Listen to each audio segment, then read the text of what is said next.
E aí, pessoal, sentiram minha falta? Bom, estamos de volta aí, né? Queria primeiro pedir desculpas, porque eu não vou postar a segunda parte agora diretamente. O vídeo que eu tinha começado a gravar ontem deu erro, e eu só fui perceber depois que eu estava editando. Então eu tô gravando agora de manhã, e assim que acabar a gravação, eu já vou postar o direcionamento, então vocês já devem ter visto o direcionamento aí no Facebook, já devem ter visto a primeira parte do vídeo. Mas a segunda parte não vai sair tão tarde assim, eu espero, né, pelo menos. No máximo ali às 4 horas, 5 horas eu tô postando esse vídeo. E, bom, a gente vai continuar a aula de revisão da semana base e vamos tentar organizar alguns pontos que estão faltando, né? Que faltou falar: reações inorgânicas, radioatividade e ligações interatômicas. Que são os pontos bem particulares, bem específicos. Ao mesmo tempo, vamos para continuar fazendo alguns exercíciozinhos à medida do possível. E acho que o vídeo não vai ser tão longo quanto foi da primeira parte. Vai ser no máximo uns 40 minutos, se eu espero, né? Aí, vamos lá começar aqui. Ligações interatômicas. Basicamente, a gente conversou ali um pouquinho sobre o que são os gases nobres. Anteriormente, a gente viu que os gases nobres, eles são substâncias químicas inertes, vão formar substâncias químicas que já encontram-se no estado fundamental da natureza. Não precisam de outros átomos para ficarem estáveis. Já são estáveis naturalmente. Já estão ali no nível de energia bem tranquilo. Mas por que isso acontece? Isso acontece basicamente porque existe uma regra que foi concebida chamada regra do octeto. A regra do octeto diz que quando um átomo tem 8 elétrons na sua camada de valência, ele vai ficar estável. É basicamente isso. Quando a sua camada de valência possui 8 elétrons, ou no caso do hidrogênio e do hélio, que só tem a primeira camada, né, como única camada na eletrosfera, e essa camada só armazena 2 elétrons, então eles vão ficar estáveis com 2 elétrons, à exceção desses dois, os outros átomos vão ficar estáveis com 8 elétrons na camada de valência. Essa é conhecida como a regra do octeto. Mas, ainda assim, os átomos que não atingem essa regra naturalmente vão interagir com outros átomos para tentar conseguir ficar com esses outros elétrons. Seja compartilhando elétrons, seja doando ou recebendo elétrons, ou seja até mesmo meio que dividindo os elétrons de uma forma mais bizarra. É importante ressaltar também que vão ter exceções a essas regras. Essas exceções vão variar bastante. Existem várias exceções até, principalmente entre os metais, né? Mas existem alguns ametais que vão fazer umas exceções bem óbvias dessa regra do octeto. Então você vai ter umas exceções mais claras. Quais são essas exceções? O fósforo, que vai poder ficar estável com 10 elétrons na camada de valência. O enxofre, que vai poder ficar estável com 12 elétrons na camada de valência. O nitrogênio com 7 e o cloro com 7 também. Esses são alguns dos ametais que vão mais aparecer aí ao longo das exceções. Se você tiver um desses ametais e tiver uma exceção na questão, alguma coisa assim, você pode olhar logo neles, fazer distribuição eletrônica e pode ver que eles vão provavelmente estar tendo uma exceção. Mas nem sempre. Calma que não é sempre. Na medida do possível, eles vão atingir a regra do octeto. Agora, Pita, tá, não é possível. Como é que eu vou fazer para saber quem é um átomo que vai ter exceção? Então, como eu falei aí, tem essas exceções que são mais comuns. Mas também tem átomos que nunca vão ser exceção à regra do octeto. Eles sempre vão cumprir arriscamente essa regra. Quem são esses? Os átomos de oxigênio, que sempre vão meio que ganhar 2 elétrons, ou pelo menos estar compartilhando 2 elétrons a mais. O carbono, que vão sempre ganhar 4 elétrons. O flúor, que vai sempre ganhar 1 elétron. E os metais da família 1A, os metais alcalinos, e da família 2A, metais alcalinos terrosos. E que são basicamente vão perder sempre 1 da 1A e 2 da 2A elétrons. Sempre vão perder 1 e 2 elétrons, respectivamente. Primeira ligação interatômica, ligação iônica. A ligação iônica ela ocorre entre um metal e um ametal ou entre um metal e um hidrogênio.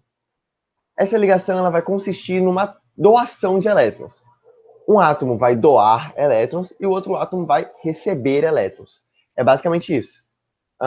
Um átomo vai estar doando, virando o cátion, íon positivo, e outro átomo vai estar recebendo o elétron, virando o ânion, um íon negativo. Basicamente, como que eu sei quem vai doar e quem vai receber? Quem vai receber os elétrons na ligação iônica sempre é o ametal ou o hidrogênio, em poucos casos. E quem vai doar elétrons é sempre o metal. É basicamente assim que vai funcionar. O ânion ele vai sempre receber os elétrons porque ele tem mais eletronegatividade. Lembra que o flúor é aquele que tem a maior eletronegatividade da tabela periódica? Fui ontem no Clube Brahma ingerir 6 cervejas por hora? Então, o flúor ele tem a maior eletronegatividade, significa a maior capacidade de receber elétrons. E os metais têm baixíssima eletronegatividade. Então, como a gente viu aí nas propriedades periódicas, eles vão tender a ceder elétrons com mais facilidade. Então, os metais vão ceder os elétrons e os ametais vão receber. Juntando ali, eles vão formar um retículo cristalino, como se fosse uma pedra de sal. O sal, por exemplo, é uma ligação iônica, né? Então, eles vão formar um retículo cristalino semelhante a uma pedra de sal entre os dois átomos. Mas tem uma coisa chamada caráter iônico.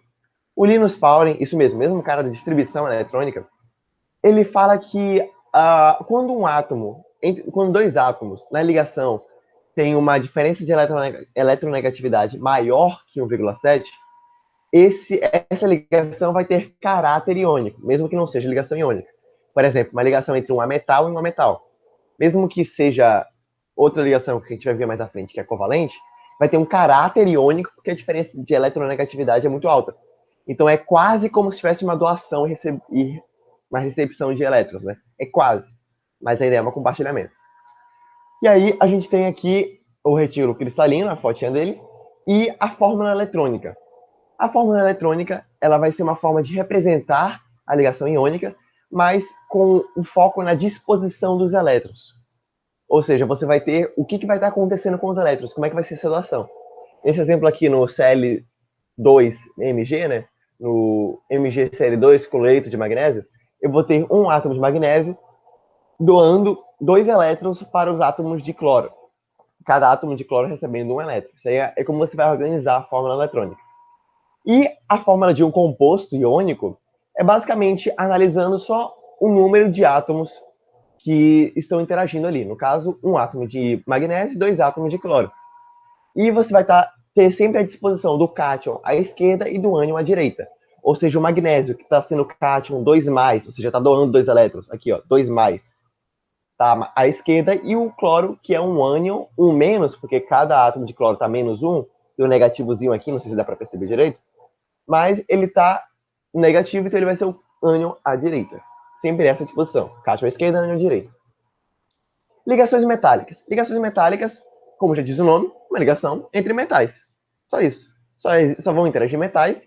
E por os metais terem uma baixíssima eletronegatividade, eles não têm como segurar os elétrons das suas eletrosferas. Eles não têm uma capacidade de reter os elétrons junto ao núcleo nesses metais. Então o que eles fazem? Eles deixam os elétrons soltos. Os elétrons ficam passeando aí pela ligação, pelo composto. Então, isso aí vai ter um fenômeno, vai desenvolver um fenômeno chamado efeito de mar de elétrons, que é como se tivesse uma onda de elétrons passeando pelo composto, pela ligação. Então, nenhum átomo vai ficar com elétron por muito tempo, vai ficar sempre girando ali entre todas as ligações, entre todos os átomos. Agora, ligações covalentes.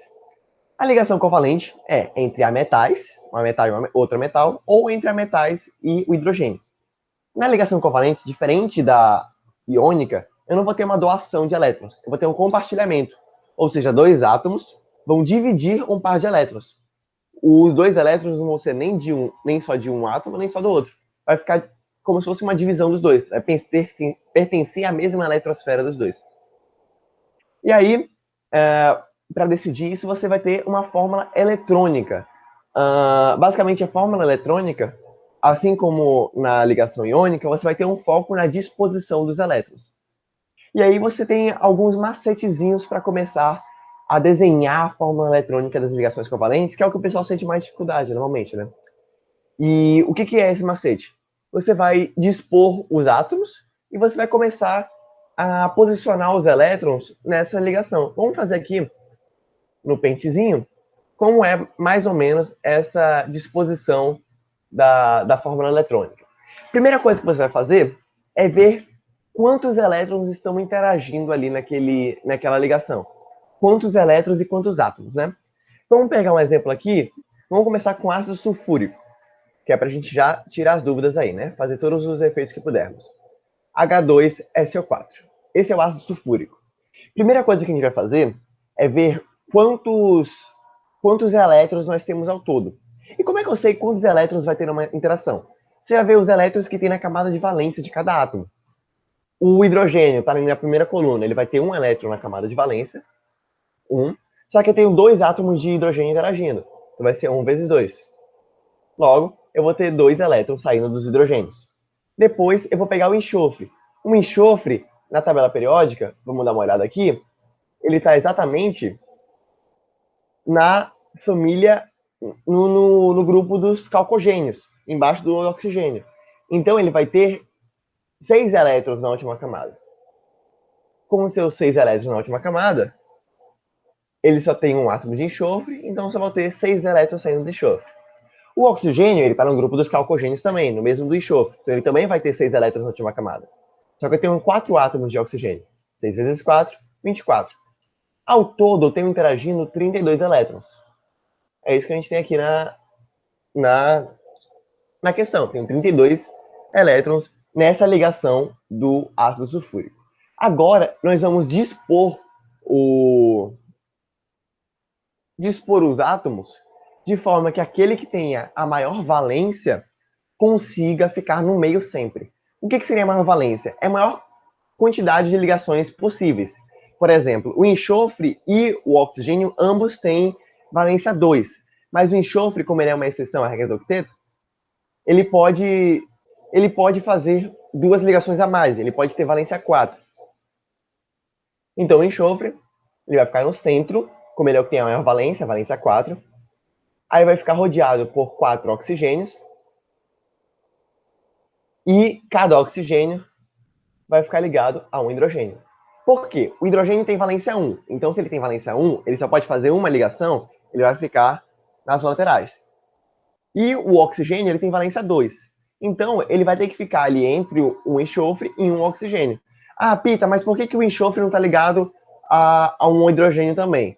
Porque, basicamente, se eu tivesse um enxofre ligado ao hidrogênio, eu teria que algum oxigênio fazer 3 ligações. Obrigatoriamente, o oxigênio tem que fazer 3 ligações. Mas o oxigênio não consegue. O oxigênio não faz extensão à regra do octeto. Ele só faz 2 ligações sempre, no máximo. No máximo, 2 compartilhamentos de elétron e sempre 2 compartilhamentos de elétron. Né? No máximo, é sempre isso daí. Então, vamos ver aqui. O que a gente pode tirar dessa ligação? No H2SO4, no ácido sulfúrico, primeira coisa que eu vou fazer, em todas as outras fórmulas eletrônicas, vou estabelecer uma ligação simples entre todos os átomos. Aumentar um pouquinho a espessura aqui. Uma ligação simples entre esses átomos aqui, uma ligação simples aqui, uma ligação simples aqui, uma ligação simples aqui, uma ligação simples aqui e outra aqui. Pita, o que é a ligação simples? Ligação simples é o compartilhamento de um par de elétrons entre 2 átomos. Isso é uma ligação simples. É o primeiro passo que a gente vai fazer, é o segundo passo que a gente vai fazer depois de ordenar ali os átomos, né? Agora, a gente vai sempre balancear, estabilizar primeiro os átomos das extremidades. Vamos lá, como é que a gente vai balancear os átomos das extremidades? Vamos ver primeiro o hidrogênio, que são as extremidades, né? O hidrogênio aqui, ele fica estável com 2 elétrons na última camada. Esse aqui já está com 2, então ele está estável. Formou uma ligação simples, ficou estável. Esse outro hidrogênio também está com 2 elétrons na última camada, ficou estável. Agora, vamos para os oxigênios que estão nas extremidades aqui, ó. Esse oxigênio, ele só tem 2 elétrons. Para ficar estável, o oxigênio fica estável com 8. Então, eu vou colocar 8 aqui. Beleza? Tá com 8 elétrons ali. Esses 6 elétrons não estão interagindo com nenhum outro átomo. Tá só pertencendo ao oxigênio. E também vou fazer outro aqui. Beleza. Esses 2 oxigênios estão estáveis, com 8 elétrons na última camada. E eu não tenho nenhuma outra ligação, além da ligação simples que eu fiz com enxofre, por enquanto. Agora, vamos contar quantos elétrons a gente usou até agora. Lembrando que o nosso máximo é 32. Eu já usei 4 aqui, 8, 8 aqui e 8 aqui. Ou seja, eu usei ao todo 24. Eu posso usar mais 8 elétrons. Então, eu vou balancear esse daqui. Tranquilo, usei 4 elétrons. Vou balancear esse daqui. Usei mais 4 elétrons. Então, o que a gente tem? A gente usou, ao todo, nós usamos 32 elétrons. Usamos todos os elétrons que podíamos. Fizemos uma ligação simples entre cada átomo. E percebemos o quê? Todos os átomos das extremidades estão estáveis. Os hidrogênios estão estáveis com 2 elétrons, os oxigênios estão estáveis com 8 elétrons, e, por consequência, o enxofre ficou estável com 8 elétrons também. Ou seja, todo mundo está estável com 8 elétrons. Nesse momento, ninguém foi uma exceção à regra do octeto. Todo mundo tranquilo, bonitinho. E é isso que tem que fazer. Ah, Pita, eu faço ligação dativa, eu não faço muito bem isso aí que você faz, não sei o quê. Então, existe uma outra forma de fazer isso daí, que é chamada ligação dativa. Só que os vestibulares hoje em dia não estão mais cobrando ligação dativa. A ligação dativa não é que esteja errada, mas não é algo que é cobrado. Então, não é nem que eles recentemente pararam de cobrar, é só que não é cobrado mesmo. Já foram feitos outros estudos, a ligação dativa não é a melhor forma de representar a fórmula estrutural, fórmula eletrônica, perdão. E aí eu consegui estabilizar todo mundo. Pita, e se o átomo central não tivesse sido estabilizado, se tivesse faltado elétrons? Eu ia começar a mexer nos elétrons para fazer mais ligações duplas. Por exemplo, se o átomo de enxofre não tivesse estável, eu ia tirar esses 2 elétrons daqui e ia passar para fazer outra ligação dupla com o enxofre, o enxofre. Lembrando que o oxigênio pode fazer até 2 ligações simples, sim. Então estaria tudo tranquilo. Seria somente isso que teria que fazer. Agora, se, por exemplo, tivesse que fazer mais uma ligação, uma outra ligação simples para estabilizar o enxofre, eu não poderia tirar desse mesmo oxigênio, porque esse oxigênio já fez 2 ligações. E esses 2 oxigênios também já fizeram 2 ligações, então também não podem fazer outro. Eu teria que tirar outra ligação desse oxigênio. Mas a gente não precisa disso, porque já está todo mundo estável, né? Feito bonitinho. Vou organizar aqui. Beleza, todo mundo já está estável. Agora, Pita, próxima coisa. Como é que eu faço a fórmula estrutural da ligação covalente, que é algo bem comum? Você vai só substituir cada par de elétrons que está sendo compartilhado por um tracinho. Aqui, ó, você vai substituir as ligações simples por tracinhos. Então, ao invés de colocar os pares de elétrons representados, eu vou colocar tracinhos, assim que se representa. No caso da ligação simples, eu coloco só um tracinho. Se fosse uma ligação dupla, eu colocaria 2 tracinhos. Tripla, eu colocaria 3 tracinhos. Então, basicamente, assim que eu represento uma fórmula eletrônica. Ligação dupla, colocaria 2. Ligação tripla, eu colocaria 3. Mas no caso, o oxigênio não pode fazer ligação tripla, né? Você pode fazer uma dupla ou 2 simples. Mas é basicamente isso. Existe ligação quádrupla? Não. Nenhum átomo consegue fazer 4 ligações com o outro átomo. Só entre 2 átomos entre si, né? Isso não existe. Mas é isso daí. E a fórmula molecular, que seria basicamente a fórmula de um composto covalente, é também foco nas quantidades dos átomos nas moléculas. Aqui, por exemplo, H2O, indicando que tem 2 átomos de hidrogênio e um átomo de oxigênio. E aqui eu sempre vou colocar o átomo mais eletronegativo à direita. O átomo mais eletronegativo sempre vai tender a ficar à direita. Normalmente é assim que vai funcionar. No caso, aqui a fórmula molecular do H2SO4, o ácido sulfúrico, é H2SO4, com o átomo mais eletronegativo à direita. É isso daí. Agora, a propriedade das ligações interatômicas. Cada ligação vai ter algumas peculiaridades, né? A ligação covalente, que é essa entre metais, nas condições ambientes de pressão e temperatura, né, como condições ambientes 25 graus Celsius e 1 atm de pressão, eu vou ter estados variados. Pode ser sólido, pode ser líquido, pode ser gasoso, enquanto na iônica e na metálica sempre vão ser sólidos. É difícil ter um ferro líquido, né? Ter um ferro líquido, ou então um sal líquido. Você já viu NaCl, cloreto de sódio, sal de cozinha líquido? Você nunca viu, né? Só dissolvido. Mas nas condições de temperatura normais e pressão ambiente também, eu vou ter sempre ali compostos iônicos e metálicos sólidos, com exceção do mercúrio, que é líquido. Por conta disso, na real, isso é devido ao ponto de fusão e ponto de ebulição das ligações iônicas serem muito altas. Por consequência, as ligações metálicas são mais altas ainda. Para você conseguir transformar uma barra de ferro em um líquido, tem que ter temperaturas absurdas. Imagina uma barra de ferro em gás, por exemplo. A ponto de ebulição é ridiculamente alto. As ligações covalentes, pelo contrário, já vão ter pontos de fusão e pontos de ebulição mais baixos. Ali você vai conseguir transformar em um gás, em um líquido mais tranquilamente. Quanto à condutividade elétrica, ligação covalente nunca vai conduzir corrente elétrica. Na real, falar nunca é muito forte, porque às vezes você pode misturar com alguma coisa, mas se tiverem pura, tipo, só puro, 100% puro, a ligação covalente não vai conduzir corrente elétrica. Tanto que a água pura não conduz corrente elétrica. Aquela água que conduz corrente elétrica de fato é quando tem alguns outros sais ali, água mineral, por exemplo. Então, se você quiser jogar água mineral numa banheira e aí colocar um secador de cabelo, por exemplo, vai matar a pessoa que estiver lá dentro. É uma oportunidade. Agora, se você pegar água pura e colocar lá dentro, não vai matar ninguém.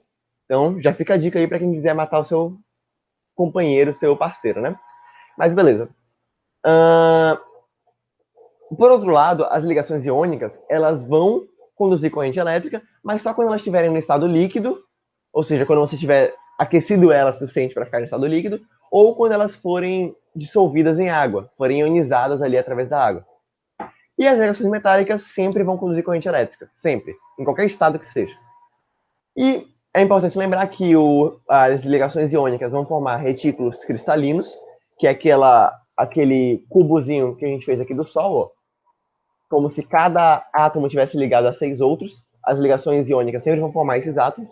Nunca vai ter só um átomo doando e outro recebendo, sempre vai ter outras interações de átomos.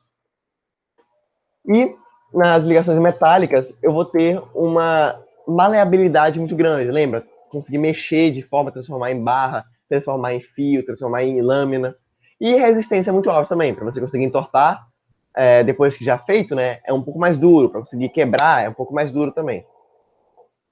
Agora, reações inorgânicas, que eu acho que é o que o pessoal gosta menos aí, né? As reações químicas, ou transformações químicas, são acontecimentos em que uma ou mais substâncias se transformam em uma ou mais novas substâncias. Ou seja, eu estou ali trabalhando com uma substância X para transformar em uma substância Y. Eu vou ter um rearranjo ali de massa, rearranjo de ligações interatômicas, mas a massa inicial, a massa final vai ser a mesma, né? Os átomos que eu estou trabalhando no início e no final são os mesmos, mas as substâncias são diferentes, os compostos são diferentes. Tem uma reorganização. E a equação química é aquilo que vai representar graficamente aquela reação química. Ou seja, eu vou ter, por exemplo, H2O mais CO2 vai reagir, vai formar, não sei, alguma coisa, ácido carbônico, por exemplo. E eu tenho vários tipos de reações inorgânicas que a gente tem que ter em mente aí, né? A reação de adição ou síntese é uma reação em que você vai apresentar dois ou mais reagentes e apenas um produto. Então, eu vou ter sempre dois para cima de reagentes, de substâncias, e vou ter sempre um produto. É basicamente isso. Ou seja, eu vou ter A mais B formando sempre AB. Um exemplo disso é a chuva ácida que acontece na atmosfera. Eu tenho o ácido, o dióxido de enxofre, que vai sair das indústrias normalmente, vai encontrar o O2 da atmosfera, vai encontrar as moléculas de água, de vapor, o H2O, e vai formar o ácido sulfúrico, que é o que cai na forma de chuva ácida, né? Que é completamente corrosivo e prejudicial para a gente. E na reação de decomposição, é basicamente uma reação que vai ter só um reagente e vai dar origem a outros produtos, dois ou mais produtos. Ou seja, eu tenho AB. A, B são basicamente compostos, né? Por exemplo, o carbonato de cálcio, CaCO3, e vai se decompor, dando origem a outros produtos. Pode ser o óxido de cálcio, monóxido de cálcio, que é a cal virgem, né? Usada para tapar a parede, e o CO2, que é o dióxido de carbono, que é um gás. E as reações de decomposição sempre vão ocorrer por fornecimento de energia. Você nunca vai conseguir quebrar um composto se você não fornecer energia para ele. Essa energia, quando é calor, é chamada de pirólise. Quando é por eletricidade, é chamada de eletrólise. E quando é por luz, seja qualquer que seja essa luz, é chamada de fotólise. Lembra, lise significa quebra. Então, pirólise é quebra por piro, né, que é fogo, calor. Eletrólise quebra por eletricidade. Fotólise quebra por luz, que é foto. E aí eu tenho o que é o terror da galerinha, né? Reação de deslocamento, ou simples troca, e a reação de dupla troca. A reação de deslocamento, ela é como se fosse uma troca de marido, uma troca de esposa. Sabe aquele programa que tinha no Discovery Home and Health? Que era troca de mulheres, eu acho? que uma mulher ia para casa do outro, e a outra mulher do outro ia para casa do outro. Era um bagulho bem bizarro, né? Parando pra pensar. Mas é basicamente isso. Eu tenho dois reagentes, um reagente, uma substância simples.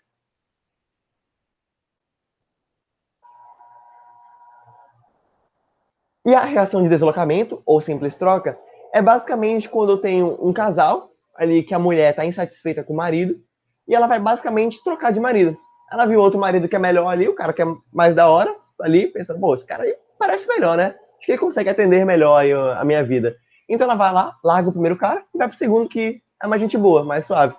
É basicamente isso que é uma reação de deslocamento.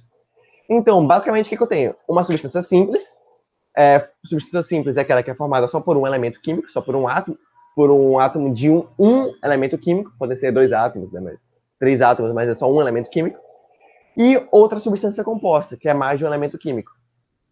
Então, essa substância vai acontecer o quê? Esse casal, essa substância composta, vai trocar um dos elementos pelo outro que estava sozinho. É basicamente isso. O outro vai começar a entrar no lugar do primeiro maluco.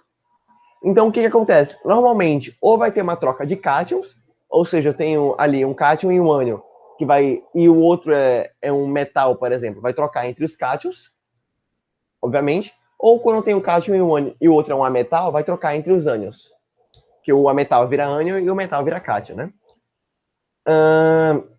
Aí, como é que vai acontecer isso? Basicamente, eu vou ter no exemplo da corrosão do ferro, que eu tenho um ferro sólido, e tenho o ácido clorídrico, ou o HCl. Na interação, o Cl vai trocar o hidrogênio pelo ferro. E o hidrogênio vai começar a ficar sozinho. Então o hidrogênio vai virar H2, que é gás hidrogênio e vapor, e vai virar o cloro vai virar o cloreto de ferro aliado com o ferrozinho ali. É como se fosse um ferro corroído, né? Basicamente. Assim que o ferro é corroído pelo HCl. Agora, como é que eu vou saber quem que vai ser o cara que vai entrar e quem vai ser o cara que vai sair? Nem sempre, quando eu tenho um cara sozinho, uma substância simples, essa substância simples vai tomar o lugar da outra. Ela tem que ser melhor que a outra. Como é que eu sei que ela é melhor que a outra? Quando eu estou falando de metais, eu vou ter que respeitar a fila de reatividade dos metais, que é essa fila aqui, ó. Basicamente, o que acontece? Aquele metal que é mais reativo que o outro vai roubar o lugar do outro. Ou o metal que é mais reativo que o cátion vai roubar o lugar do cátion. Por exemplo, o ferro, os metais mais reativos, que interagem com maior reatividade, são quem? Os metais alcalinos, depois vem os metais alcalinos terrosos, do grupo 2A, depois vem os metais comuns, que são tipo metais que você vê na natureza aí, com exceção dos metais da família 1A e 2A, e que não são tão preciosos. Depois vem o hidrogênio, e depois vem os metais nobres, que são aqueles metais mais caros, se é que você me entende. Por exemplo, o cobre, o mercúrio, a prata, o paládio, a platina e o ouro. Metais nobres. Então, quando eu tenho um metal que é mais reativo, que está mais à esquerda nessa ordem aí, e tem outro metal que é menos reativo, está mais à direita, o mais reativo sempre vai roubar o lugar do menos reativo. Ou seja, aquele que está à esquerda sempre vai roubar o lugar daquele que está à direita. Mas aquele menos reativo nunca vai roubar o lugar do mais reativo. Ou seja, o que está à direita nunca vai roubar o lugar do que está à esquerda. Então, por exemplo, eu tenho o ferro, que é um metal comum, e tem o hidrogênio, que é o hidrogênio que está aqui entre os metais comuns e os metais nobres. O ferro, nessa ordem, ele vem antes do hidrogênio. Logo, ele é mais reativo que o hidrogênio. Então, ele vai roubar o lugar do hidrogênio nessa tabela aqui. Mas se fosse o contrário, se fosse o hidrogênio tentando roubar o lugar do ferro, isso não ia acontecer. Porque o hidrogênio é menos reativo que o ferro. Então, essa reação inversa não ocorre. Só ocorre a reação direta. Beleza? Pita, e se não fossem metais? Se fossem só metais, como é que eu ia saber disso? Então, você ia seguir a mesma fila de reatividade, mas como se fosse a fila de eletronegatividade. Os ametais mais eletronegativos vão deslocar os ametais menos eletronegativos, mas aqueles menos eletronegativos não deslocam os mais eletronegativos. Ou seja, fui ontem no Clube Brahma ingerir 6 cervejas por hora, vai seguir isso daí. O flúor, por exemplo, vai conseguir deslocar o oxigênio, porque ele é mais eletronegativo, mas o oxigênio não vai conseguir deslocar o flúor, porque o oxigênio é menos eletronegativo que o flúor. É basicamente isso que você tem que saber aqui nas reações de deslocamento. Agora, a reação de dupla troca. A reação de dupla troca é um swing de casais. É um swing de casais. É uma bagunça do caramba. Como é que funciona isso? É como se fosse ali aquele programa do Discovery Home Health, que tem aquela mulher que vai para casa do outro cara e a outra mulher do cara vai para casa do outro, do primeiro. É basicamente isso, como se fosse troca de mulheres, né? Aquele programa é ridículo, não faz nem sentido, né? Mas tudo bem. É isso, é um swing de casais. Eu tenho dois reagentes compostos e dois produtos diferentes de reagentes compostos, ou seja, vai ter uma reorganização. Eles vão trocar de ânions ou trocar de cátions, né? Tanto faz. Ou seja, aqui eu tenho AB mais CD e vão trocar o B pelo D, vai ficar AD mais CB. Isso aí normalmente vai acontecer nas reações de neutralização. Vocês lembram lá que reação de neutralização é aquela reação entre um ácido e uma base. Aí eu tenho, por exemplo, o hidróxido de magnésio reagindo com ácido clorídrico. Quando eles reagem, eles vão formar o cloreto de magnésio e H2O, que é a água. Ou seja, eu tenho uma troca do hidrogênio pelo magnésio, formando cloreto de magnésio e a água, né? Tranquilo. Agora, existem algumas condições para que isso aí aconteça. Quais são essas condições? Primeira condição, você tem que formar um precipitado. O que é um precipitado? É formar um produto insolúvel. Se eu tiver um reagente solúvel formando um produto insolúvel, essa reação pode acontecer. Essa reação de dupla troca acontece. É uma das condições. Outra condição, digamos que eu não tenha formado um produto insolúvel, mas ainda pode ter outra condição para ainda acontecer a reação de dupla troca. Formação de uma substância volátil, ou seja, formação de um gás. Se eu tiver na reação de dupla troca a formação de um gás, a liberação de um gás como um produto, essa reação pode acontecer. E outra questão é a formação de um produto menos dissociado. Como é que eu sei que o produto é menos dissociado? É ou um ácido mais fraco, ou uma base mais fraca, ou então um produto menos ionizado, né? Menos dissociado é aquele que é menos ionizado, tem menor capacidade de formar íons. É basicamente isso. Então, por exemplo, se eu tiver o ácido clorídrico nos reagentes formando o ácido carbônico, que o ácido clorídrico é um ácido muito forte, que isso tem no seu estômago, que derrete a maior parte das coisas comidas que chegam lá, por exemplo, e o ácido carbônico que tem no refrigerante, pensa comigo, o ácido carbônico é um ácido forte ou ácido fraco? Ácido fraco, né? Se tem nos refrigerantes, você toma e não acontece nada. Por outro lado, o ácido clorídrico, ele é um ácido meio ruim, né? Tipo, consegue dissolver muita coisa, né? Ele corrói o ferro, por exemplo, como a gente tem aqui no exemplo de cima. Então, o ácido clorídrico é um ácido muito mais forte que o ácido carbônico. Então, se eu tiver a transformação do ácido clorídrico no ácido carbônico, eu tenho a formação de produto menos ionizado, produto mais fraco. Então, essa reação de dupla troca pode acontecer. Ou seja, para acontecer a formação de dupla troca, eu preciso ou de a formação de um precipitado, ou de a formação de uma substância volátil, ou a formação de um produto menos dissociado. Nessa questão aqui do hidróxido de magnésio com o ácido clorídrico, qual dessas funções eu tenho? Como vocês sabem, todo sal é solúvel. Isso daqui é um sal. Cloreto de magnésio é um sal. Ele é solúvel em água. Então já não formou um precipitado. E cloreto de magnésio, como ele é solúvel, não vai virar gás, né? Então não vai ter como formar gás. A água ali vai ser líquida também. Mas eu vou ter a formação de um produto menos dissociado. O cloreto de magnésio é um sal. Mesmo que ele venha de uma base forte e um ácido forte, ainda assim, por ser um sal, ele é menos ionizado. Porque sais são menos ionizáveis que as bases e os ácidos fortes. Então, eu vou ter a formação de produto menos dissociado. Então, é aí que vai atender. Sempre reações de dupla troca que envolverem um ácido e uma base, quando elas se juntarem, vão trocar ali os casais, né? E vão formar um sal. Então, essa reação sempre vai acontecer. Porque o sal é sempre menos ionizado que o ácido e a base. É basicamente isso que vocês têm que entender, beleza? Agora vamos fazer uma questãozinha aqui, só para não ficar só falando, né? Vamos fazer uma questãozinha. A questão que eu queria mostrar para vocês é uma questão bem da hora. Essa questão aqui, ó, questão 18. Uma estudante de química realizou 4 experimentos, que consistiram em misturar soluções aquosas de sais inorgânicos e observar resultados. As observações foram anotadas em uma tabela. O que ela fez aqui? Ela foi misturando determinados sais, determinadas substâncias, e esses sais deram origem ou não a outras substâncias. Então, basicamente, ele teve aqui, por exemplo, esse perclorato de bário com iodato, periodato de magnésio, nossa, que bagulho difícil, deu origem a uma formação de um precipitado branco. Esses outros dois, formação de precipitado branco. Outros dois, formação de precipitado branco. E depois, na quarta, não teve nenhuma transformação observada. Ou seja, esses dois, esse percromato de magnésio e perclorato de cálcio, não deram origem a nenhuma transformação observada. Eles não tiveram reação de dupla troca. Ou seja, nenhuma daquelas três condições foram atendidas. Nos outros, eu tive pelo menos a formação de precipitado. Então, eu tive a primeira condição atendida, né? O que ele quer saber? A partir desses experimentos, conclui-se que poucos são solúveis em água. Conclui-se que são poucos solúveis em água, somente compostos. Ele quer saber quais são os compostos que são solúveis em água, ou seja, que ficam dissolvidos em água. Se você parar para pensar, se eu tiver a formação de compostos que são insolúveis, se desses daqui partirem compostos que são insolúveis, eu não vai ocorrer nenhuma transformação. Concorda comigo? Porque pensa comigo, se para ocorrer a dupla troca, eu tenho que atender alguma das condições, e as condições que são atendidas aqui são a de formação de precipitado, ou seja, produtos insolúveis, quando eu tenho a formação de um produto solúvel, eu não vou ter nenhuma transformação.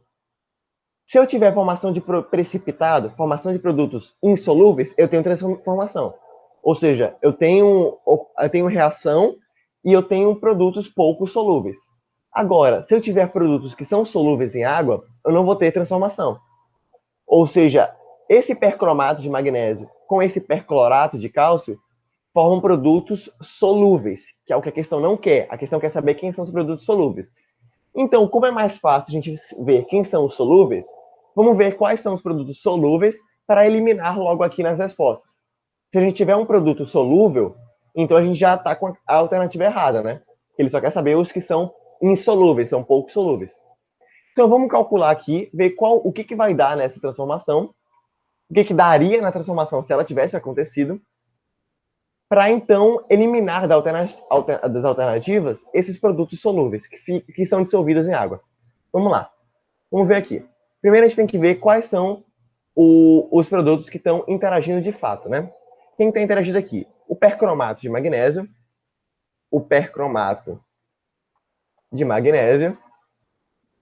interagindo com quem? Com o perclorato de cálcio. O perclorato fica ClO3,2, né? Perclorato de cálcio. Beleza. Isso daqui, se essa reação acontecesse, se fosse uma transformação que tivesse uma formação de um precipitado, ou então produto volátil, ou então produto menos dissociado, o que eu teria? Eu teria a troca entre os ânions, né? Quem que é os ânions? Quem que são os ânions? Quem que são os cátions aqui? O magnésio e o cálcio são os cátions, e o percromato e o perclorato são os ânions. Então vamos invertê-los. Vai ficar CaCrO4, percromato de cálcio, mais perclorato de magnésio. Se essa transformação acontecesse, eu teria isso daqui. Ou seja, como ela não aconteceu, nenhum desses dois produtos são insolúveis. Nenhum desses dois produtos formam precipitados. Ou seja, os dois são solúveis. Então, em toda alternativa que eu tiver, alguma dessas duas respostas, essa alternativa vai estar errada, porque ele só quer saber aqueles que são dissolvidos em água. Aqueles que não são dissolvidos em água, perdão. Vamos lá, vamos ver quais que tem percromato de cálcio e quais que tem perclorato de magnésio. Essa primeira tem perclorato de magnésio, já está errado. Essa segunda tem perclorato de magnésio, está errado. Essa terceira tem percromato de cálcio, está errado. Essa quarta não tem nenhum dos dois. E essa quinta tem o percromato de cálcio. Bem aqui. Ou seja, todas que estão erradas, que tem percromato de cálcio ou perclorato de magnésio, não são a resposta. A resposta é a letra D. Agora, Pita, e se eu tivesse duas alternativas que não tivessem nem percromato de cálcio, nem perclorato de magnésio? O que eu faria? Você ia pegar outra reação aleatória aqui e ia tentar reagir. Se quando você fizesse essa transformação ocorresse alguma coisa, isso iria quer dizer que não ia ter precipitado, né? Você ia ver que ia dar certo, basicamente. Era uma questão bem difícil de fazer, mas começando assim, fica mais fácil, porque só tem uma transformação que não acontece e eu tenho 3 que acontecem. Então é melhor você ver a que não acontece primeiro. Beleza? Espero que tenha ficado inteligível aí. Se vocês não entenderem alguma coisa, pode chegar para mim, mandar um zap ali sobre qualquer questão da lista, qualquer assunto, qualquer coisa que eu tiver dado, aí eu não tiver dado, pode chegar para mim sem problema nenhum, beleza? Meu número tá aí no direcionamento, lá embaixo, lá no fundo. Então, não tenho medo de mandar zap, fica de boas. Eu se mandar zap, né? Parece que tenho 60 anos de idade. Agora, o último assunto para encerrar a aula de hoje é radioatividade. Radioatividade envolve o quê? Radioatividade envolve fenômenos nucleares, ou então reações nucleares. Que diferente de reações químicas, eu não vou ter mais rearranjo de átomos, rearranjo de elétrons. Aqui eu vou ter rearranjo de núcleos. Os núcleos vão ser alterados aqui. É isso que vai acontecer na radioatividade. E por que os núcleos são alterados? Pensa assim, os elementos radioativos são todos aqueles que dentro do núcleo dele eu tenho mais prótons e nêutrons do que a capacidade total. Por exemplo, um átomo que tem um núcleo que tem capacidade para 20 prótons e nêutrons está com 25. Ele vai começar a ficar loucaço ali. Aí, a partir disso, aquele nuclídeo, que é um núcleo, é o nome que se dá a um núcleo atômico, né? Vai começar a ser transformado em um radionuclídeo, que é a mesma coisa que um nuclídeo, só que emissor de radiação. Porque ele vai querer emitir radiação, ou seja, vai querer desprender nêutrons, desprender prótons, para conseguir ficar estável. É basicamente isso. Pensa que é como se você tivesse um saco de bolas, que tipo, a recomendação é que para que você tenha 10 bolas dentro desse saco. Só que você guarda 15. Então o saco vai estar quase estourando, o zíper não vai estar mais nem fechando, vai estar explodindo o saco. Então, se você encostar no saco, ele vai explodir o zíper, vai rasgar tudo. É basicamente isso. Como se eu tivesse a necessidade de tirar uma bola de lá para ficar mais estável, ficar mais safe, né? E tirar a bola na radioatividade é a radiação. Ele vai emitir radiação para tentar ficar mais estável. E nisso a radioatividade vai ter algumas leis. A primeira lei da radioatividade vai ser a emissão de partículas alfa. A emissão de partículas alfa vai ser quando o nuclídeo emitir determinada partícula alfa para tentar ficar mais estável. A partir do momento que ele emite partícula alfa, ele vai estar diminuindo 4 unidades de massa e diminuindo 4 unidades de número atômico. Por quê? Porque uma partícula alfa tem 4 de massa e 2 de número atômico. Porque são 2 prótons e 2 nêutrons nessa partícula alfa. Então ele vai emitir 2 prótons e 2 nêutrons juntos. Esses 2 prótons e 2 nêutrons juntos formam essa partícula alfa. É uma forma dos átomos emitirem radiação e tentarem ficar mais estáveis, beleza? E a segunda lei da radioatividade, que é outra forma de emitir radiação, é o nuclídeo emitir uma partícula beta, que já é outra partícula, que essa partícula beta é o equivalente a um elétron. Só que, tá, você vai falar, Peter, como que um núcleo vai emitir um elétron? Isso não faz sentido para mim. Um núcleo não tem como emitir um elétron. Só que pensa só, quando o núcleo emite uma partícula beta, ele não muda o número de massa, o número de massa dele permanece constante, mas o número de prótons dele, o número atômico, aumenta em 1. Aí você vai ficar com a cabeça coçando, tá, peraí. Então, o número de prótons aumenta em 1, mas o número de massa não muda. E ele ainda vai emitir um elétron. De onde é que saiu o elétron? De onde é que saiu o próton que aumentou? E por que se o próton aumentou, por que o número de massa não aumentou também? É porque é o seguinte, no núcleo eu tenho prótons e nêutrons. Esses nêutrons, eles não são só nêutrons. Os nêutrons, na verdade, são prótons que se fundiram, ou seja, se juntaram a outro elétron e a um neutrino. Só que o neutrino a gente não vai falar aqui, porque o neutrino é um caso mais à parte. A gente não estuda ele no ensino médio. Cobrado só em faculdade, pós-graduação, esse tipo de coisa. Mas o que é importante que vocês saibam que um nêutron é, na verdade, um próton junto com um elétron, junto com um neutrino. É isso que forma um nêutron. O neutrino não tem massa e o elétron não tem massa. Por isso que a massa do nêutron é igual à massa do próton. Quer dizer, eles têm massa, mas é muito significante, né? Então, basicamente, se desconsidera isso daí. E é basicamente assim que a gente vai calcular. Porque, ó, a partícula beta, na real, ela é emitida quando o nêutron se desfaz, aí ele vai pegar aquele próton vai ficar ali no núcleo e o elétron que saiu junto com o neutrino vão ser emitidos. O neutrino não tem carga, então você ignora ele. Ele praticamente não tem massa, então você ignora a massa também. Então o que você vai liberar? Você vai liberar uma carga negativa, uma partícula negativa, que é a partícula beta. A partir do momento que você emite essa partícula, o neutrino vai ser irrelevante, né? E a partícula beta vai ter uma carga negativa. E o número atômico vai aumentar em 1, porque o próton que estava dentro do nêutron saiu do nêutron e ficou no núcleo normalmente. Começou a integrar o núcleo. E o número de massa não aumentou, porque antes, aquela massa que correspondia ao nêutron, agora é a massa do próton. Então ela meio que diminuiu 1 quando o nêutron quebrou, mas aumentou em 1 quando o próton voltou. É basicamente isso daí. Essa é a partícula alfa e a partícula beta, né? E aqui a gente tem outras radiações. Lembrando que acompanhando a partícula alfa ou a partícula beta, você vai ter sempre uma partícula gama. O que é partícula gama? Energia. A energia é denominada partícula gama. Basicamente isso. Então, sempre que eu tiver partícula gama, eu vou ter que ter uma partícula alfa ou uma partícula beta. Mas nem sempre, quando eu tiver partícula alfa ou beta, eu vou ter uma partícula gama. É importante vocês pensarem aí.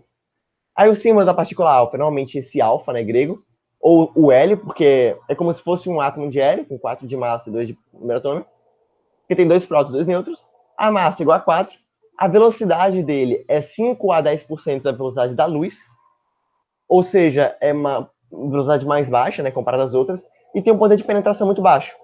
Uma partícula alfa não consegue passar da pele humana, por exemplo, não chega a atravessar a pele humana. Ela para ali logo bem na nossa pele. E a carga relativa é 2+, tem 2 prótons. E o nêutron não tem carga, né? A partícula beta, por sinal, é ou um beta ou um elétronzinho, afinal é um elétron. A massa é 1 sobre 1836, ou seja, isso aqui dá de U da massa de um próton, né? Velocidade até 90% da velocidade da luz. E mesmo que não tenha a velocidade da luz inteira, tem um poder de penetração um pouco mais alto que a partícula alfa. Então, já não é alto, mas é um pouco mais alto. E a carga relativa é -1, porque é um elétron. A partícula gama, por sua vez, é uma onda. Ela não tem massa, não tem nêutron, não tem elétron, não tem nada. É uma onda. E por ser uma onda eletromagnética, ela tem a velocidade da luz. Porque toda onda eletromagnética tem exatamente a velocidade da luz. O poder de penetração é altíssimo, muito alto mesmo, e a carga relativa é igual a 0, porque não tem nenhuma carga. Agora, existe uma coisa chamada radiação ionizante, que é um bagulho bem interessante de pensar. O que é radiação ionizante? Basicamente, as reações nucleares, todas as transformações nucleares de radiação, não são transformações químicas. Não tem interação química, envolvimento químico de elétrons entre eles. Mas eu posso dar origem a outras reações químicas. Eu posso incentivar outros átomos a interagirem entre si. Basicamente, esse incentivo aos outros átomos é chamado de radiação ionizante. Isso vai acontecer, por exemplo, na nossa pele. Quando a gente é exposto a muita radiação nas células dos seres vivos no geral, você tem essa alteração das funções da célula. Uma célula, por exemplo, pode se reproduzir demais aceleradamente, como é o caso do câncer, ou então ela pode morrer muito fácil a partir dessa radiação que ela vai receber, né? Como diversas outras doenças que são provocadas pela radiação. Então, mesmo que elas não tenham reações químicas envolvidas nelas, elas podem dar origem a reações químicas. E como é que você faz para detectar a radiação? Basicamente, você vai usar como base essa radiação ionizante para detectar a radiação. O que você vai fazer? Você vai pegar um detector, um contador de Geiger e Müller, que é um contador que eles usam. É aquele contador que fica com uma roletinha assim, tipo uma telinha, fazendo quando tem radiação, sabe? Tem aqueles filmes radioativos e tal. E aí, o que tem? Você tem dentro daquele detector um gás X, xenônio, um gás flúor, etc. Quando esse gás começa a conduzir a eletricidade, quer dizer que ele foi muito ionizado. E quem que provocou essa ionização? A radiação. Você tem ali meio que uma mangueira que puxa a radiação para dentro do contador. A partir do momento que esse contador começa a conduzir energia, ele começa a virar o contador, né? O bagulhinho. E você assume que tem aquele gás que está lá dentro começou a ser ionizado a partir da radiação. Então é porque tem radiação ali dentro. É isso aí. Meia-vida. O que é meia-vida? Meia-vida que a gente ouve tanto aí é basicamente o tempo que um átomo, que é um elemento radioativo, um radionuclídeo, demora para se decompor, se desintegrar até metade da sua massa original. Ou seja, se eu tenho um átomo que tem 50, um átomo não, tem uma substância que tem 50 de massa, 50 gramas, e ela é radioativa, se depois de 5 anos ela virar 25 gramas, é porque a meia-vida dela é de 5 anos, chegou a 25. Depois de 5 anos, ela vai passar a ter quanto? 12,5. Porque esse período de meia-vida, de 5 em 5 anos, é o tempo que ela demora para chegar a 20 gramas, a metade da massa, não da massa inicial, da primeira massa que ela teve, mas metade de toda e qualquer massa. Por exemplo, todo o período de meia-vida de 5 anos, está lá, de 50 gramas, vai passar 25. Passou 5 anos, vai passar para 12,5, que é a metade que ela tinha anteriormente. Mais 5 anos, ela vai passar para 6,75. E assim por diante. Entenderam? Então, basicamente, essa meia-vida é o período que um elemento vai demorar para chegar à metade da sua massa. É só isso. Metade da sua massa. Qual é que seria essa massa? E como é que eu calculo isso? Basicamente, você vai ter períodos de meias-vidas. Ó. Olhando aqui nesse gráfico, que esse gráfico de meia-vida é bem padrão, basicamente pelo período sobre a massa sobre o período de meia-vida, você vai ter que o período de meia-vida do iodo 131 é de 8 dias. Então, depois de 8 dias, o iodo vai chegar a 50% da sua massa inicial. Desde o primeiro momento que ele começar a emitir radiação, né? Depois de mais 8 dias, ele vai chegar a 25% da massa inicial lá.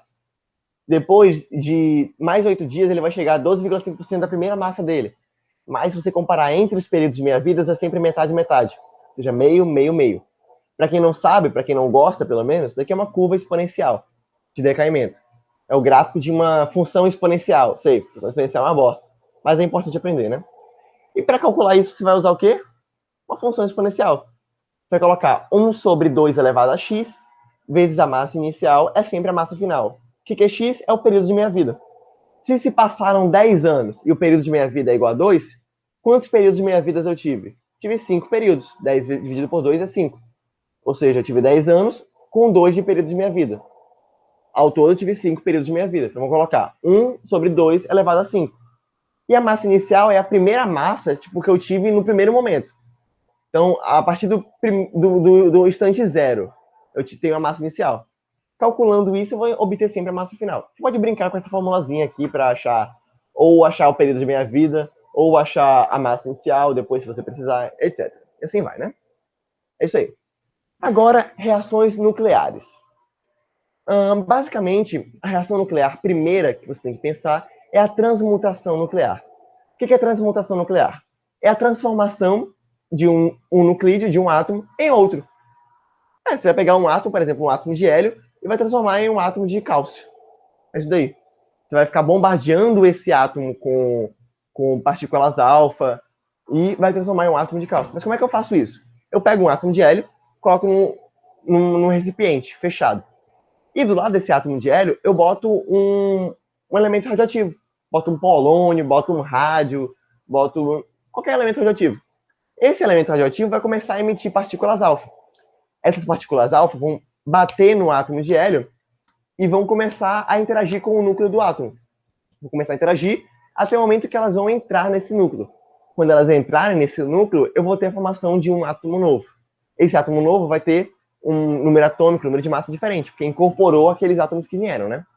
Basicamente foi assim que descobriram esses elementos mais novos da tabela periódica.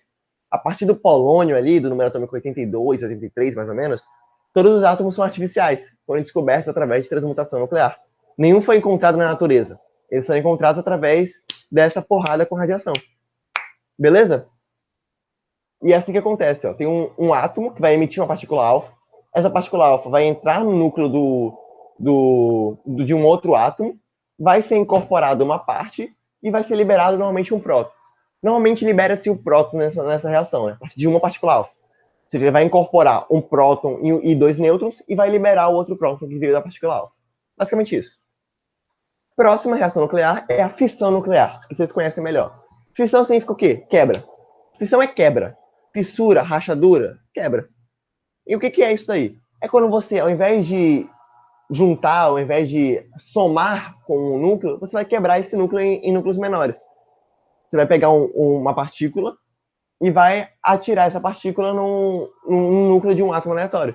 Esse núcleo vai se quebrar e vai se dividir em outros átomos, outros núcleos. E essa energia que vai ser liberada a partir dessa quebra é muito alta. Porque imagina, você tem um núcleo que estava com uma energia X lá, estava meio presa, né? A energia já estava meio tensa, tipo como se fosse aquela bola, aquele saco de bolas quase explodindo. Saco de plástico quase explodindo no máximo ali. Quando você bombardeia ele para quebrar, quando ele quebre, ele dá uma rachada absurda. Ele se racha, explode, libera energia pra caramba. Ah, e Pita, por que não libera tanta energia assim na transmutação nuclear? Libera também tem energia liberada. Mas ela é menor porque ele vai liberar um próton junto com essa energia. Então não vai ser uma coisa tão alta assim. Ele vai incorporar um pouquinho, mas não vai ter uma quebra, vai ser só uma incorporação. E ele vai liberar um próton para meio que amenizar essa energia que ele poderia liberar. E o que você usa para bombardear esse núcleo na fissão nuclear? Normalmente são nêutrons. Você pega nêutrons de determinados átomos que estão emitindo partículas e começam a jogar nesses prótons. Aí você vai ter o quê? Vai ter exatamente isso daqui, ó. Vai ter um nêutron, vai atingir um núcleo e vai dividir em núcleos menores. Depois vai liberar outros nêutrons e vai liberar outras partículas. Essas partículas vão atingir outros núcleos e outros nêutrons. Esses outros núcleos que foram quebrados pelos outros nêutrons vão atingir outros nêutrons e assim por diante. Vai ser uma reação em cadeia. Isso é chamado de reação em cadeia. E é assim que funciona a bomba atômica. Quando uma bomba explode, ela é provocada por uma fissão nuclear. Você tem lá tipo um acionador. Esse acionador libera um nêutron. O nêutron destrói um núcleo. Esse núcleo vai gerando uma reação em cadeia que vai atingindo outros núcleos. Esses núcleos vão liberando nêutrons e atingindo outros núcleos. E assim vai liberando muita energia. E essa energia que explode é uma energia absurdamente alta, como foi, por exemplo, a bomba de Hiroshima e a bomba de Nagasaki. É a partir dessa liberação de nêutrons e essa reação em cadeia que ocorre. E a fissão nuclear também é o processo pelo qual se utiliza o reator nuclear. Por ser uma energia que você consegue controlar com um pouco maior de facilidade, você consegue acionar e meio que você não consegue parar. Mas você tem um final em determinado momento, então você tem essa capacidade de controlar nos reatores nucleares e reaproveitar essa energia. Agora, na fusão nuclear, o que eu tenho? Fusão. O que é fusão? Junção. Fusão lá, só lembrar da fusão que ocorre entre qualquer coisa, né, qualquer junção de materiais, e eu vou ter a fusão de núcleos pequenos, núcleos atômicos pequenos, e núcleos maiores. O maior exemplo que eu tenho isso é a fusão do hidrogênio. Quando eu pego os dois tipos de hidrogênio, né, que é o trídio e o deutério. O trídio e o deutério é o hidrogênio, o trídio é o hidrogênio com 3 de massa e o deutério é o hidrogênio com 2 de massa. Quando eu junto esses dois hidrogênios, eles formam uma fusão nuclear. Você precisa de uma energia muito alta para fazer isso, uma temperatura muito absurda, o equivalente a 10 milhões de graus Celsius, para você ter uma noção. Como é que você vai tirar 10 milhões de graus Celsius? Aí já não é comigo. Mas, para ter uma noção, é o que ocorre no Sol. Na superfície solar, você está tendo ali fusões nucleares o tempo inteiro. De deutério com trídio. O tempo inteiro. E é o que ocorre também na bomba de hidrogênio, que é a bomba mais letal que o ser humano já criou. É o exemplo da bomba russa lá, Katarovsky, alguma coisa. Katarovsky. Que foi uma bomba que tem mais ou menos o poder de fogo 200 mil vezes maior que o da bomba de Hiroshima e Nagasaki. Só pra vocês terem uma comparação de poder de fogo aí. Ai, Pita, pô, se libera tanta energia assim, se a energia é tão alta, por que eu não uso essa energia nos reatores nucleares para produzir energia infinita aí? Então, por ser uma energia muito alta, o ser humano não conseguiu reaproveitar essa energia ainda. Então, basicamente, você não tem como fazer isso sem ter uma morte de um país inteiro, um estado inteiro. Isso que acontece, ó. Eu tenho um trítio reagindo com deutério, foi a única fusão que o ser humano conseguiu fazer até agora, e aqui ocorre no Sol, liberando um nêutron, formando um átomo de hélio e liberando muita energia. É isso aí que é uma reação nuclear. E a gente acabou aqui. O assunto de radioatividade, normalmente, ele é muito mais teórico. Raramente você vai ter questões para fazer cálculo de como é a vida, ou então com também, como é que é o nome? Com soma de partículas, etc. É mais teoria mesmo que você tem que entender. Essas reações nucleares, o conceito de meia-vida é muito importante também para fazer algumas questões. Enfim, e o que é a dica que eu dou para vocês? Normalmente eu termino os meus slides com alguma foto do meu cachorro com alguma frase bonitinha. Mas aqui eu meio que acabei esquecendo de colocar, erro meu. E eu espero que vocês tenham gostado. Tentem fazer a lista, tem um gabaritozinho lá à parte também. Então tentem fazer a lista. Qualquer dúvida, podem tirar dúvidas comigo e com os outros plantonistas, os outros monitores, estão completamente abertos a tirar de dúvidas. Então, se vocês quiserem, acho que vai ter no Facebook, eu acredito que tem o número dos plantonistas, para vocês chamarem eles. Depois que começarem as aulas, eu acredito que eu não vou dar mais aulas na semana base para vocês, mas quando começarem as aulas, eu acredito que vão ter plantões também, e aí eu vou estar sempre passando lista, passando slides. Então eu espero que vocês tenham aproveitado. Semana que vem eu não ia poder, por isso que eu pedi para antecipar essa aula para dar 2 aulas direto. Então, eu espero que vocês tenham gostado de mim, da minha aula. Qualquer coisa que queiram conversar, desabafar, podem falar comigo que eu converso na moralzinha. Uh, e é isso aí. Eu vejo vocês daqui 2 semanas, quando voltarem às aulas, né? E uma boa semana para vocês. Boa semana base. Bom fim de semana também para aproveitar depois. Beijão.